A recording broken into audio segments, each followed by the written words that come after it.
중국 다음으로 인구가 많은 인도. 총 13억의 인구가 살고 있다 보니 어느 분야의 사업을 하더라도 가능성이 무궁무진한 것이 사실입니다. 지금까지 수많은 한국 기업들이 인도에 진출해 성공을 거뒀지만 인도에서 별다른 성과를 내지 못했던 것은 의외로 한국 영화와 음악 등의 문화 콘텐츠였는데요. 그런데 한류 불모지라고 불렸던 인도에서 최근 묘한 기류가 포착되고 있다고 합니다.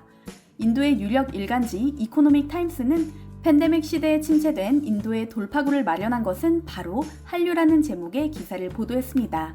코로나19 때문에 외부 활동 횟수가 줄어든 인도인들이 새로운 걸 찾다가 우연히 한국 콘텐츠를 발견해 빠져들었다는 내용의 기사였는데요.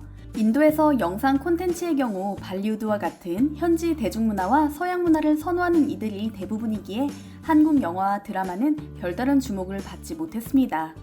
K-팝을 좋아하는 한류 팬들도 몽골계가 많이 사는 동북부 지역에 한정돼 있었죠.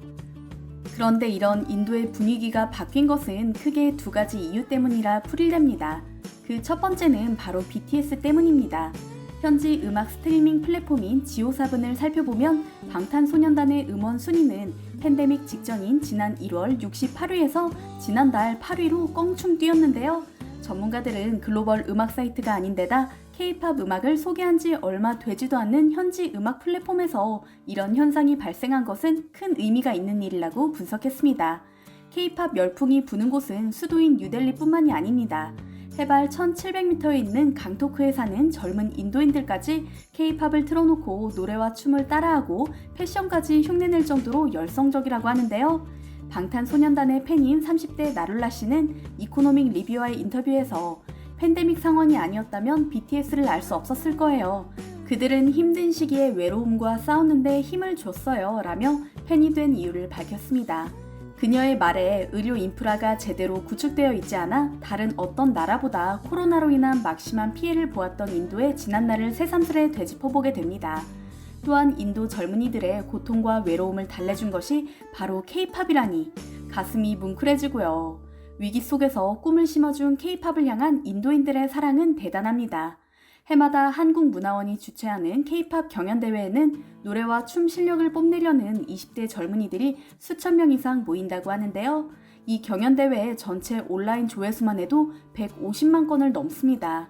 2013년 처음 열렸을 때만 하더라도 참가자 수가 37명에 불과했으나 최근에는 1348명으로 급증했다고 하죠.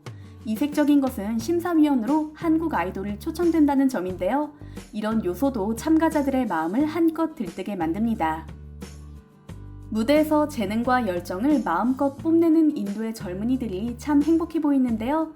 경희대학교 국어국문학과 연구원으로 재직 중인 인도인 임란 샤이드 씨에 따르면 7살 아이도 방탄소년단을 좋아할 만큼 한국 아이돌이 국민적 인기를 얻고 있다고 합니다. 그는 앞으로도 K-팝의 열기는 더하면 더했지 식진 않을 것 같다며 현지의 분위기를 전했습니다. 한류 확산의 다른 계기는 바로 한국 드라마입니다. 인도 지상파 방송에서 황금 시간대에 한국 드라마 태양의 후예가 방송되며 한류의 기폭제가 된 것인데요. 한국 드라마의 재미를 알아버린 인도인들은 넷플릭스에서 차례대로 인기작을 섭렵해가기 시작합니다. 그 결과 킹덤, 사랑의 불시착, 사이코지만 괜찮아 등 최소 6편의 한국 드라마들이 인도 내 오늘의 톱10에 돌아가며 이름을 올렸죠. 이 부분에 대해서도 임란 샤이드 씨는 인상적인 해석을 내놓습니다. 인도와 한국 드라마는 가족과 로맨스를 중점적으로 다룬다는 점에서 공통점이 있지만 전개하는 방식에서 큰 차이가 있어 인도인들이 더 빠져들었을 것이라 말합니다. 인도의 경우 트루먼 쇼처럼 주인공의 일대기를 전부 보여주기 때문에 300회가 넘는 대작이 나오기도 한다는데요. 한국 드라마는 16화에서 20화 정도로 짧고 강렬하게 구성돼 그 흡입력이 남다르기 때문에 인도인들이 열광할 수밖에 없다는 것이죠. 또한 그는 중요한 장면에서 화려한 음악에 맞춰 춤을 추는 발리우드 영화와 달리 연출과 대사로 풀어가는 한국 드라마가 세련되게 느껴졌을 거라 덧붙이는데요.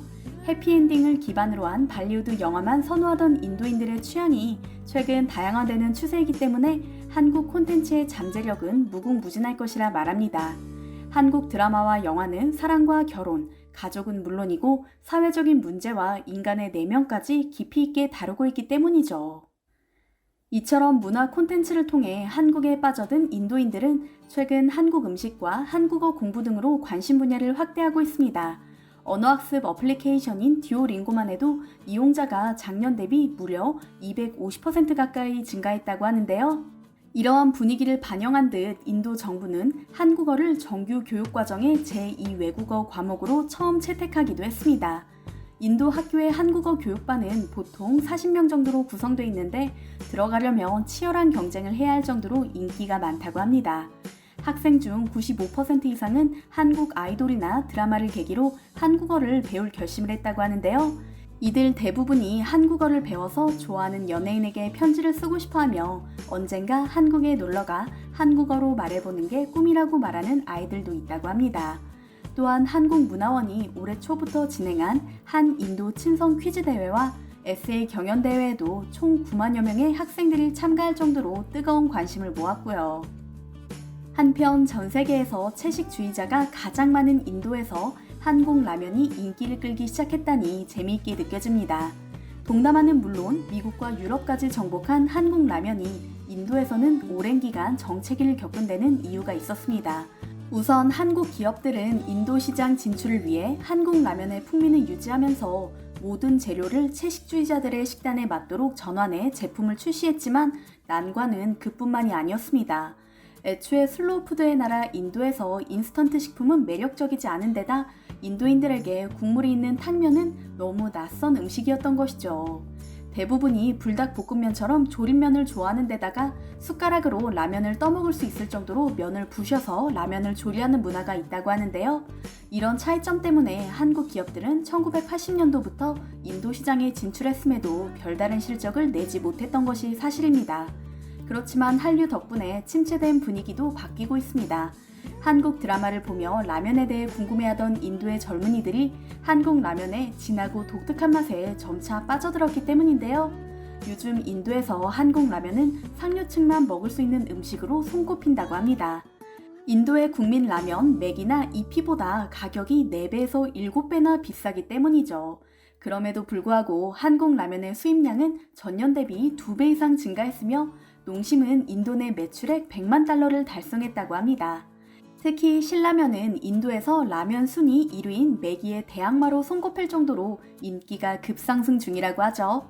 대형마트의 진열대에 놓인 것은 물론이고 홈쇼핑에서도 판매되고 있는데요. 인도 문화에 맞춰 현지화를 해야겠지만 인도의 라면 소비량이 중국, 인도네시아 다음으로 손꼽힐 정도로 어마어마하기 때문에 앞으로 가능성이 무궁무진할 것으로 보입니다. 멀게만 느껴졌던 인도의 젊은이들이 K-팝과 K-드라마에 열광하고 라면을 먹는다는 사실만으로도 심리적 거리감이 사라지는 것 같습니다. 앞으로 또 어떤 기분 좋은 소식이 인도에서 들려올까요? 새로운 소식을 듣게 된다면 여러분께 가장 먼저 전해드릴게요.